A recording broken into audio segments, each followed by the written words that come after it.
I welcome the initiative of the International Council of Science and the global research programs that have worked together to organize this conference. Climate change, the financial crisis, and food, water, and energy insecurity threaten human well-being and civilization as we know it. The scientific community can help us make sense of these complex and interconnected challenges, including by strengthening our understanding of planetary boundaries and critical thresholds. The Intergovernmental Panel on Climate Change is just one example of what we can do together. But policymakers often fail to turn to scientists for advice or discount it too easily owing to electoral or other political considerations. At the same time, scientific advice is sometimes unclear or even contradictory. Scientists themselves often work in silos, ignoring broader factors. My high-level panel on global sustainability has just recommended that I consider naming a chief scientific advisor or establishing a scientific board to advise me and other organs of the United Nations. As I take this recommendation forward, with the support from Director General Bokova, I also intend to engage the scientific community on other projects, such as the Global Sustainable Development Outlook Report. I'm also ready to work with the scientific community on the launch of a large-scale scientific initiative. I welcome the State of the Planet Declaration issued today by the co-chairs of this conference. As a timing, 2 months before the UN Conference on Sustainable Development could not be better. Rio Plus 20 is a major opportunity to advance the policy science interface. I look forward to working with the scientific community towards a more coherent, science-based, and effective approach to today's global challenges. Thank you.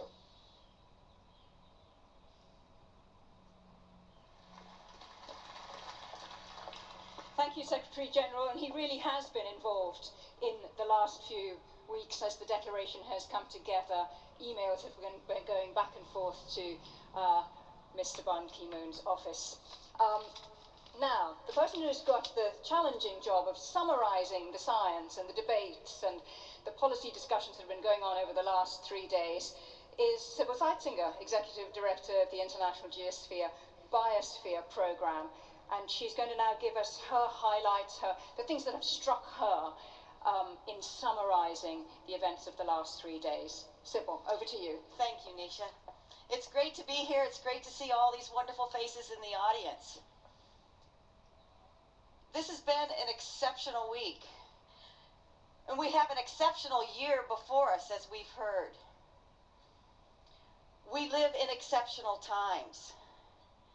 Humanity, as we've heard, has changed the planet at unprecedented levels. We now call this the Anthropocene. As Nisha said, I'm charged with giving you some highlights of the last 3 days. Just a few nuggets. I'm going to start by talking about some of the pressures on the planet and how some examples of using our new knowledge moving towards solutions.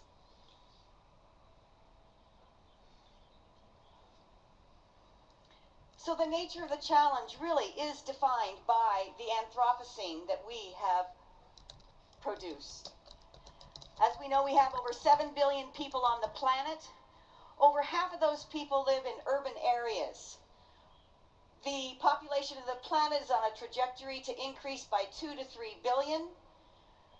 It indicates that over the next 40 years, we're going to have to produce or to build cities of about 1 million people every week in order for those people to have places to live, because most of that increase in population will be living in urban areas. An astounding challenge in itself. Many of our cities, in particular those in Asia and Africa, are having unprecedented levels of atmospheric pollution, leading to severe consequences for human health.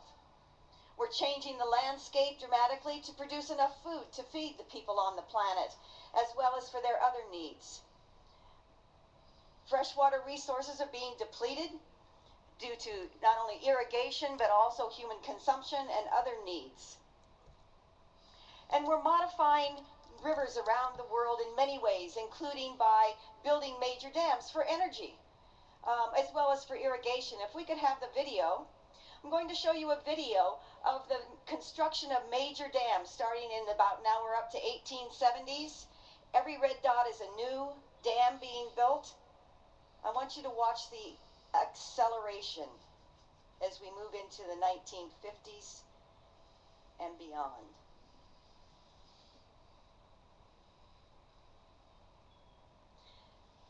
The acceleration of the human enterprise, just one example of that. These, of course, this is important for energy production, but it also is markedly decreasing the transport of sediments to our coastal zones and delta regions, as well as modifying the ecosystems in these rivers. And of course, also trying to cope with extreme events. How are our ecosystems responding to these many pressures? Well, there are many surprises.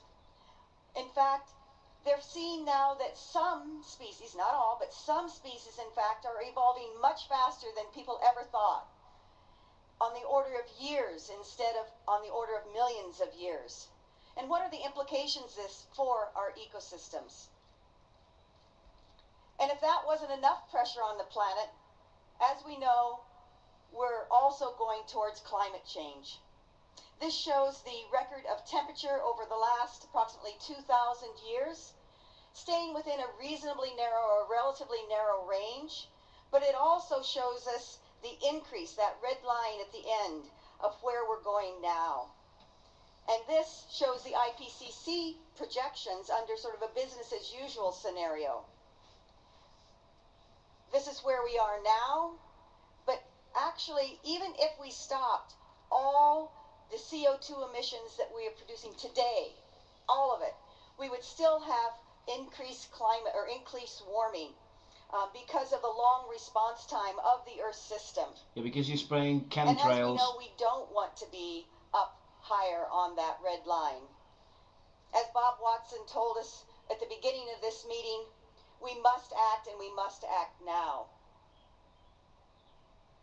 In addition to the CO2 increase in the atmosphere leading to climate change, it also is affecting our oceans, resulting in ocean acidification. And the oceans are now acidifying at a speed and a level that has not been experienced by marine organisms for 60 to 300 million years.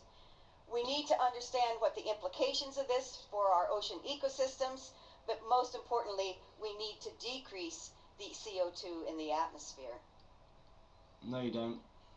Need Our more. science is really trying to address and help inform decision makers. And this shows some of the improvements in the regional climate models in terms of predicting precipitation in the Indian monsoon area. The top left, you see the measured precipitation and the pattern of that, spatial and the intensity of it.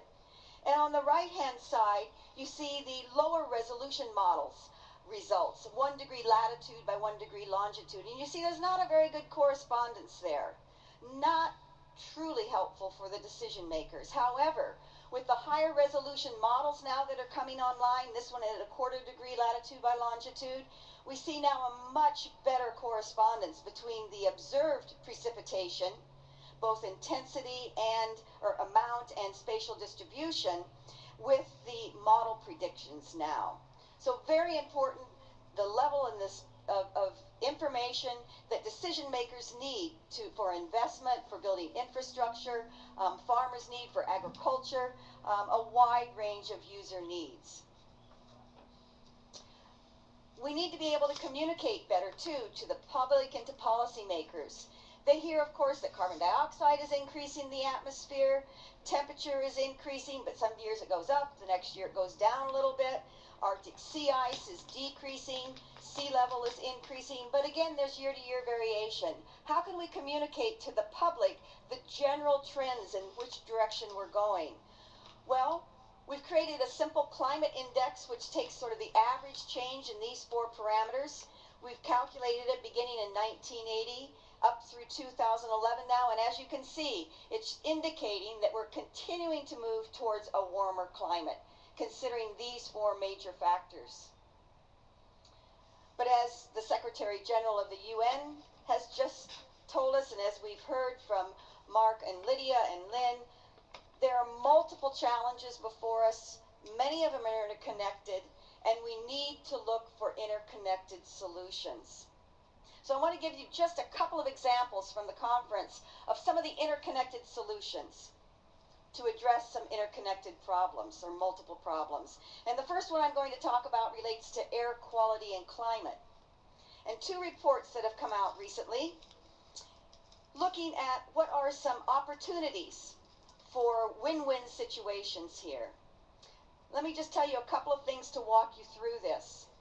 Okay, so we know that CO2 is increasing. We know we need to have ambitious reductions in CO2 to decrease the climate change.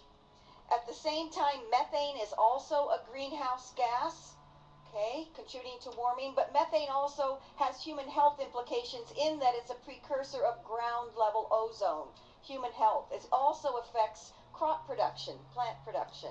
So the we chemtrails. need to reduce methane. In addition, black carbon, soot from primarily combustion of biomass in much of the developing world, used for cooking and heating and other uses. We also need to reduce black carbon because it also contributes to warming and has human health impacts.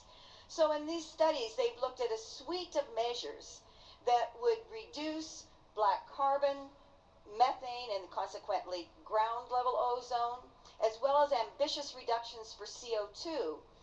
And together, these could actually keep us within the 2 degree, supposedly keep us within the 2 degree target of warming, as well as have important implications for human health and food security. Here we see the impacts of those measures on premature deaths that could be avoided. And you can see that in India, China, and many countries, it could have significant benefits on human health.